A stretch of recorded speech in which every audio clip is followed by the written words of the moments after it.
ஐயா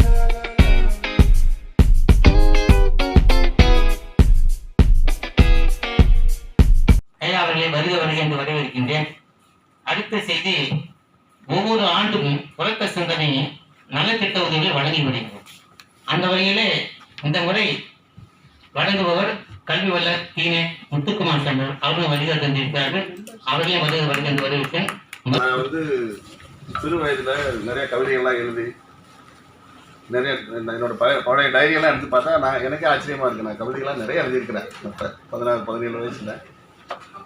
அதுக்கப்புறம் இன்ஜினியரிங்கில் போனதுனால இந்த தொடர்பு இல்லாமல் போச்சு, தமிழ் ரொம்ப தொடர்பு இல்லாமல் போச்சு. ஏன்னா என்னோட தாய் தந்தையர் 2 பேருமே தமிழ் பண்டிதர். அப்பா பிஹெச்டி பண்ணும்போது இறந்து போனார், 41 வயசில் தவறிட்டார். அம்மா 66 வயசில் தவறினாங்க. ஆனால் அவங்க எம்எட் முடிச்சுட்டு ஒரு ஸ்கூலில் கார்பரேஷன் ஸ்கூலில் மாதிரியெல்லாம் அட்மினிஸ்ட்ரேட்டராக ரிட்டையர் ஆனாங்க. நிறைய தமிழ் புலவர்களை அவங்க உருவாக்கியிருக்கிறாங்க.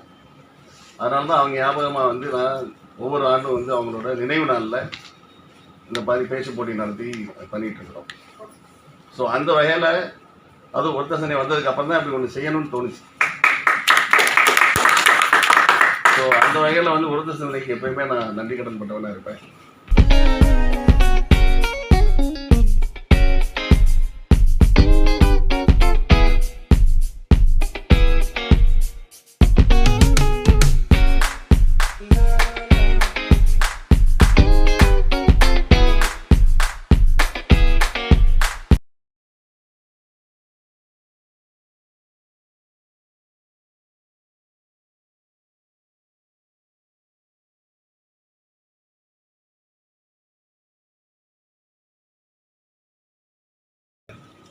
முதல்ல என்ன கேட்டால் பாரதியாருடைய கவிதைகளே பல புது கவிதைகள் இருக்குது.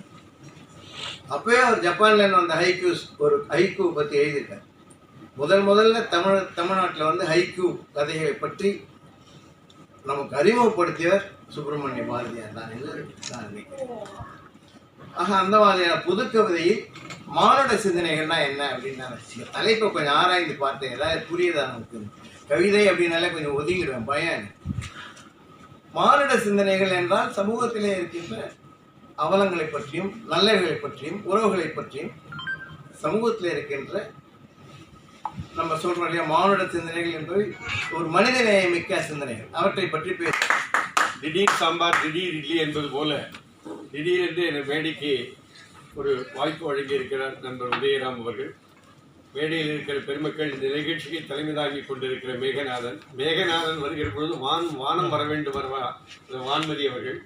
அதே போல டாக்டர் பாஸ்கரன், நம்முடைய அருமைக்குரிய இன்றைய சிறப்பு விருந்தினர் அருமைக்குரிய அமுதா பாலகிருஷ்ணன், நம்முடைய இன்னைக்கு பேசுபொருளாக நம்முடைய விழா தலைவர் பேசுகிற பொழுது கண்ணதாசனுக்கு பிற்பாடு மற்றொரு கவிஞரை பார்க்க முடியவில்லை என்று சொல்ல பாலசாண்டியன் உடனடியாக நம் மேடையிலேயே நம்முடைய கவிஞர் முத்துலிங்கம் இருக்கிறாரே சொல்லார்கள்.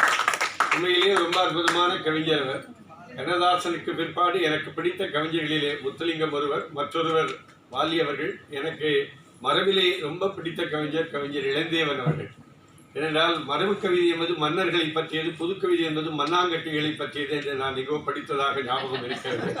புதுக்கவிதை பற்றி ஒரு அற்புதமான நூலினை டாக்டர் பாஸ்கர் அவர்கள் பாடி தன்னுடைய அணிந்துரையை, அற்புதமான விளக்க உரையை இங்கே வழங்கினார்கள். நண்பா, மனமகிழ்ந்து நிற்கின்றேன். அன்போடு நம் உரத்த சிந்தனைக்கு நல்வாழ்த்து கூறுகின்றேன். என்றென்றும் வாழ்க இது. உதயராம் அவர்கள், இந்த எழுத்துக்கு மரியாதை விழாவில் என் எழுத்துக்கும் ஒரு மரியாதை கொடுத்து மேடையில நூல்களை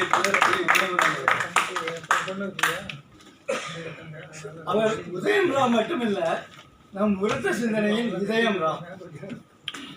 நம் உரத்த சிந்தனையின் இதயம் ராம்.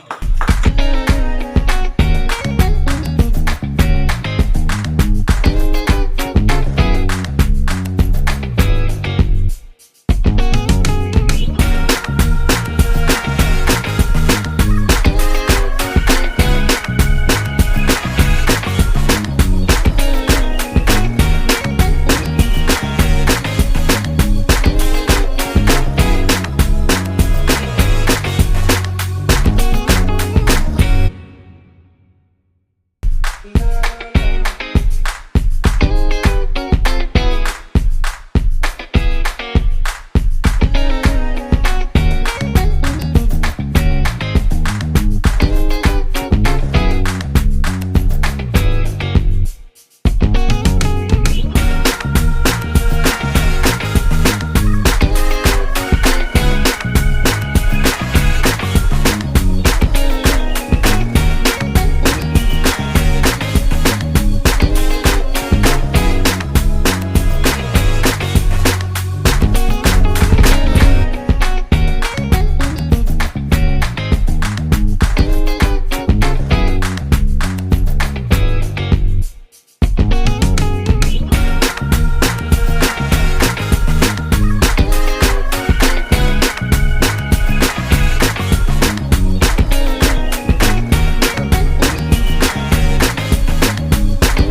துன்பம் ஏற்றும் நேரம் புயல் மழையோ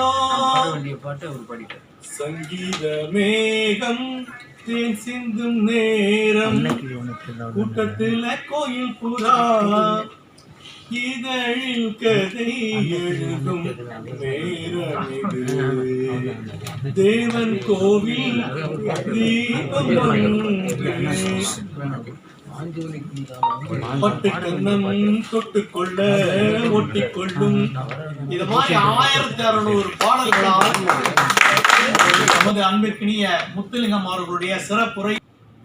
எறும்பை போல் சுறுசுறுப்பும் எருதை போல் உழைப்பும்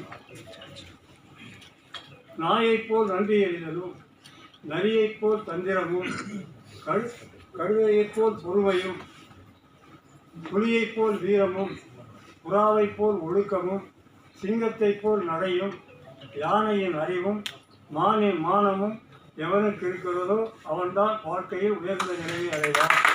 அப்படிப்பட்ட அருங்குணங்கள் அனைத்து அமைந்தவர்களால் நமது உரத்த சிந்தனை அமைப்பை சேர்ந்தவர்.